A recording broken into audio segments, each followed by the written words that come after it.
Pernahkah kalian mendapati keadaan di mana teman kalian tiba-tiba mati, padahal dia sedang mengerjakan skripsi yang kalian minta untuk menjokikannya? Atau hal yang lebih serius seperti orang tua yang mati dan meninggalkan kita sendiri untuk bertahan hidup, padahal kita masih belum bisa hidup mandiri dan memerlukan bantuan orang tua kita agar kita bisa menjalani kehidupan ini. Keadaan tersebut pastinya akan membuat kita bingung dan kesal, bahkan mungkin kita sampai mengucapkan hal-hal seperti kematian selalu datang di saat yang tidak tepat, dan lain sebagainya.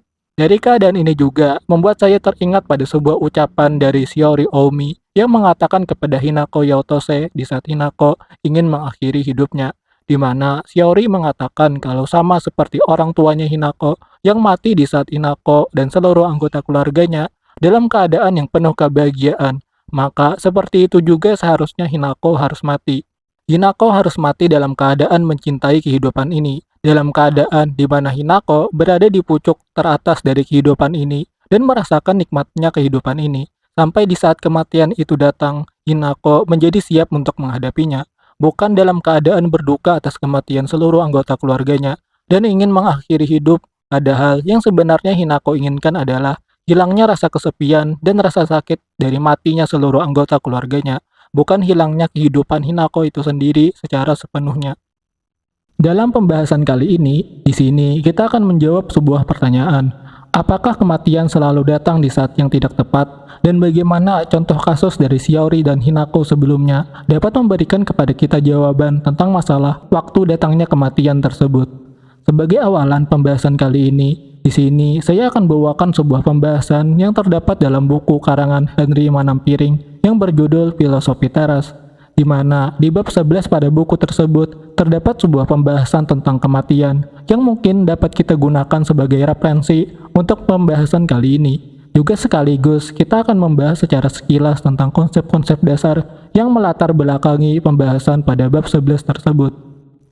Dalam filosofi teras atau yang biasa anak muda sekarang ketahui sebagai stoicisme, terdapat salah satu konsep yang harus dipatuhi oleh para stoik dan diri kita sendiri yang ingin merasakan kebahagiaan dan ketentraman dalam hidup, yaitu selaras dengan alam atau in accordance with nature. Apa itu selaras dengan alam? Yaitu kehidupan kita yang harus disesuaikan dengan bagaimana alam mengadakan sesuatu bagi kita, baik dalam urusan internal seperti masalah fisik biologis atau hal eksternal seperti kesempatan hidup, terlahir dari keluarga apa dan siapa, serta jalan kehidupan yang perlu kita tempuh dan hidupi. Konsep selaras dengan alam ini juga tidak terbatas pada kehidupan manusia dengan lingkungan di mana manusia itu hidup, namun juga lebih luas pada alam semesta secara keseluruhan dan kosmos yang lebih besar.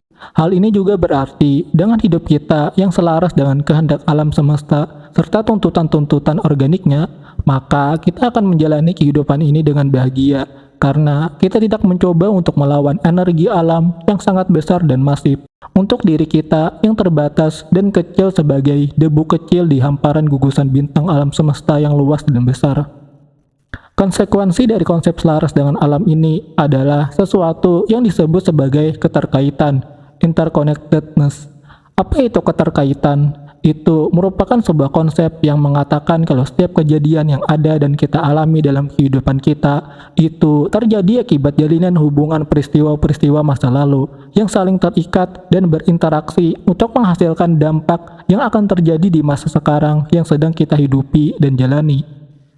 Contoh menarik yang dijelaskan dalam buku tersebut itu seperti momen di mana kita tidak sengaja menginjak kotoran kucing, di mana dalam sudut pandang stoicisme, momen tersebut tidak serta-merta terjadi dengan sendirinya, namun momen itu terjadi disebabkan hubungan yang terjadi dari peristiwa-peristiwa masa lalu, seperti bisa saja kucing tersebut diberi makan oleh orang lain yang berada di sekitar tempat kucing tersebut buang kotoran. Dan kita entah bagaimana karena peristiwa-peristiwa yang terjadi di masa lalu membuat kita harus berjalan di jalan di mana kucing tersebut membuang kotorannya. Dan jalinan peristiwa-peristiwa antara diri kita dengan kucing itulah yang menciptakan sebuah momen besar, yaitu di mana kita tidak sengaja menginjak kotoran kucing dengan sepatu mahal yang kita beli.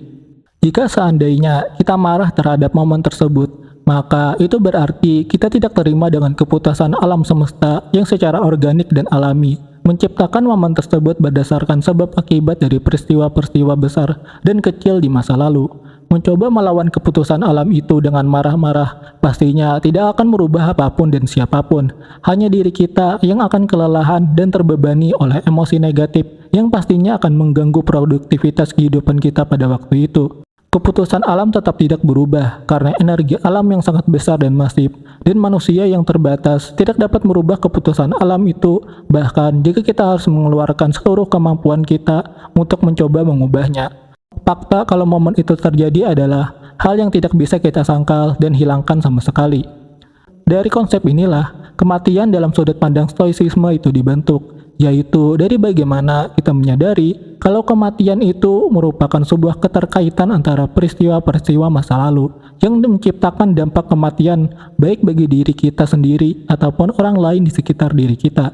Dan kehidupan yang selaras dengan alam itulah merupakan persiapan bagi kita agar kita siap menghadapi kematian dan tidak takut karenanya. Ini juga sekaligus menjelaskan tentang kenapa kita takut mati dan mencela kematian. Bukan karena kematian itu secara objektif menakutkan, namun penilaian subjektif diri kita sendirilah yang memengaruhi perasaan kita terhadap kematian dan sikap kita terhadap kematian tersebut yang membuat kita semakin jauh dari kehidupan yang selaras dengan alam dan menumpuk emosi negatif akibat dari ketidakselarasan terhadap ketetapan alam tersebut. Dalam posisi ini, mungkin kita sudah bisa menjawab sebuah pertanyaan yang kita ajukan di awal, yaitu apakah kematian itu selalu datang di saat yang tidak tepat? Pertama, kita perlu pahami terlebih dahulu kalau penilaian kita terhadap kematian tidaklah bersifat objektif sama sekali, disebabkan keterbatasan manusia dalam memahami alam semesta yang luas. Maka yang tersisa bagi manusia adalah subjektivitasnya sendiri, dari bagaimana dia, manusia, ingin menafsirkan fenomena yang ada, bukan fenomena tersebut ada sebagaimana seharusnya dia ada. Kondisi ini mengingatkan saya pada konsepsi dari Slavoj Žižek tentang substansi yang dia sebut sebagai subjek atau diri kita, di mana menurut Žižek, ketidakmungkinan manusia dalam memahami realitas secara penuh dan total membuat realitas tersebut menjadi mulia dan luar biasa, extraordinary things. Yang dari kegagalan manusia memahami realitas itulah manusia mendapati maknanya sebagai manusia, yaitu melalui penafsiran aktif manusia terhadap realitasnya sendiri secara subjektif, bukan berharap pada tatanan transenden objektif yang di luar dari kemampuan manusia itu sendiri dalam memahaminya.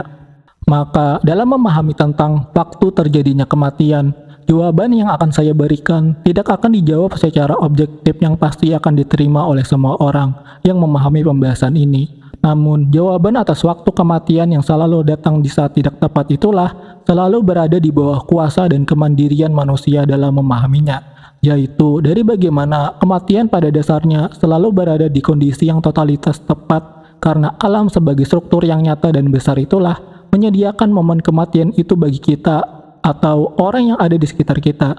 Atau jika kalian adalah seorang fundamentalis dan beriman atas keberadaan Tuhan, maka Tuhan dan konsep takdir yang diajarkannya merupakan simbolisasi alternatif dari alam dan keputusannya. Oleh karena itulah, kematian selalu mendapati penilaian buruk dan negatif, termasuk dari bagaimana kematian selalu datang di saat yang tidak tepat. Bukan karena kematian itu datang di saat yang tidak tepat, namun kehidupan kita sendirilah yang tidak tepat. Tidak tepat dari bagaimana kita menjalaninya, bagaimana mindset dan pola pikir kita, dan bagaimana kita menyikapi momen-momen yang ada di sepanjang hidup kita. Kegagalan kita karena mencoba mengambil kendali kehidupan secara total, padahal kita mengetahui keterbatasan manusia dalam menanggung beban alam semesta. Kegagalan itu pastinya ditanggungkan kepada manusia itu sendiri, bukan alam semesta yang kita kambing hitamkan atas masalah yang kita ciptakan sendiri. Dalam sudut pandang alam semesta atau Tuhan dengan keputusannya, maka kematian selalu datang dalam waktu yang tepat dan momen yang tepat pula. Dan hanya manusia yang merasa dirinya besar dan berkuasa itulah yang secara serampangan dan tergesa-gesa memberikan penilaian kematian dalam bentuk negatifnya. Termasuk dalam hal ini adalah waktu dari kematian itu muncul di hadapan kita. Jika kita pahami melalui contoh kasus Shiori dan Hinako sebelumnya, maka kematian keluarganya Hinako itu memang sudah tepat terjadi dan Hinako yang masih labil dan belum dewasa pada saat itu cuma bisa merasa sedih dan tertekan karena peristiwa yang harus dia hadapi. Kondisi mental yang tertekan itu terus dibawa oleh Hinako sampai di saat dia cukup dewasa di umur anak-anak SMA pada umumnya. Namun, karena masalah tekanan mental tersebut membuat perkembangan psikis dirinya Hinako itu tersendat atau terfiksasi, yang membuatnya memang secara fisik biologis dia bertumbuh besar, namun mentalnya masih berjiwa anak-anak yang sangat labil dan emosional.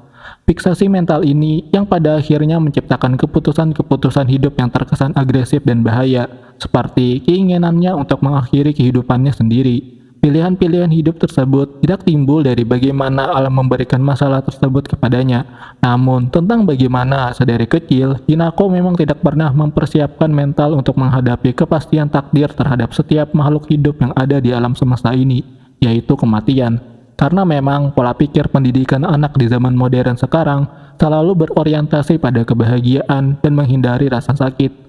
Mendidik anak dengan mengatakan secara jujur kalau pada akhirnya setiap manusia pasti akan mati, pastinya akan menciptakan perasaan tidak enak tersendiri bagi kita yang ingin menyampaikannya. Dan tepat dalam hal itulah, Shiori mendapati perannya, yaitu dari bagaimana dia berperan sebagai mediator Hinako untuk memahami realitas asli yang sebenarnya dia hadapi, dan menyanggah pola pikir kekanak-kanakan Hinako yang selalu menghindar dari keputusan alam semesta yang sudah ditetapkannya. Seperti dalam ungkapan Shiori kepada Hinako yang kira-kira seperti ini. Apakah keluargamu mati karena mereka menginginkannya? Tentulah tidak. Awalnya mereka berada di puncak kebahagiaan, dan pada saat itu juga kehidupan mereka direnggut tanpa mereka kehendaki sama sekali. Shiori dalam tahap ini berlagak seperti seorang stoik yang mengajarkan arti dari kematian, di mana memang kematian itu sangatlah absurd. Namun, itulah fakta yang harus kita telan sebagai manusia yang hidup di alam semesta ini. Jika kita mencoba untuk menyangkalnya, maka semakin berat juga beban emosi dan mental yang harus kita tanggung, yang sampai pada akhirnya diri kita sendiri yang kelelahan dan ingin mengakhiri kehidupan kita sendiri disebabkan masalah mental tersebut yang sebenarnya kita sendiri yang menciptakannya karena tidak mau berdamai dengan keputusan alam. Kematian yang Hinako inginkan bukanlah kematian diri secara harfiah, namun lebih kepada bagaimana dirinya dapat menghilangkan setiap rasa sakit dan kesedihan yang dia rasakan setelah kematian seluruh anggota keluarganya.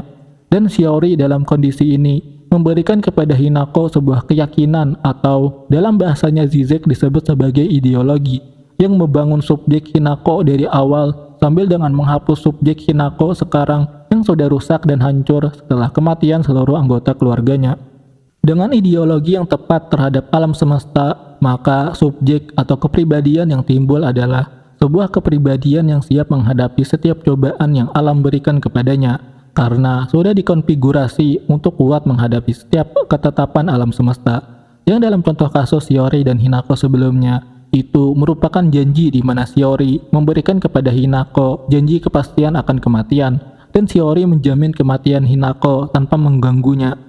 Dan dengan kepribadian yang dibangun atas kepastian akan kematian untuk setiap makhluk hidup itulah, membuat Hinako yang awalnya ingin mengakhiri hidup menjadi bersemangat kembali untuk menjalani kehidupan, bukan karena dibohong-bohongi dengan janji manis jika terus hidup maka akan mendapatkan kesenangan, namun menjelaskan kepastian akan kematian itulah yang membuat setiap manusia, termasuk Hinako dalam konteks ini, menjadi bersemangat. Karena saking benarnya fakta kalau setiap manusia pada akhirnya akan mati, sampai-sampai setiap jiwa yang sangat ingin untuk mengakhiri kehidupan, namun gagal disebabkan masalah-masalah eksternal yang menghalangi dirinya, itu menjadi tenang karena mengetahui suatu saat nanti, di masa yang akan datang, kita sebagai manusia akan mati sambil dengan membawa setiap beban yang kita tahan selama ini, yang sudah tidak sanggup lagi kita pendam. Mungkin hanya orang-orang yang sangat menginginkan kematianlah yang dapat memahami penjelasan ini. Kesimpulannya mungkin seperti ini, kematian selalu datang di saat yang tepat, dan manusialah yang memutuskan apakah mau menerima keputusan tersebut apa adanya, atau menolaknya dengan mencelanya, dengan perasaan ketakutan kalau kematian tidak dapat mundur, hanya karena kita mencelanya, dan kematian tidak dapat kita tolak, hanya karena kita berpura-pura untuk tidak melihatnya.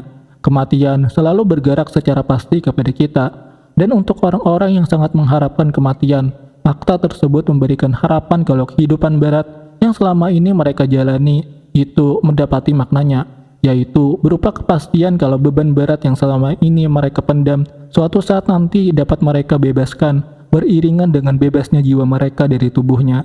Dan dalam titik inilah mereka dapat mengatakan kalau kematian itu datang di saat yang tepat, di saat mereka sudah tidak sanggup lagi menahan beratnya beban kehidupan yang selama ini mereka pendam.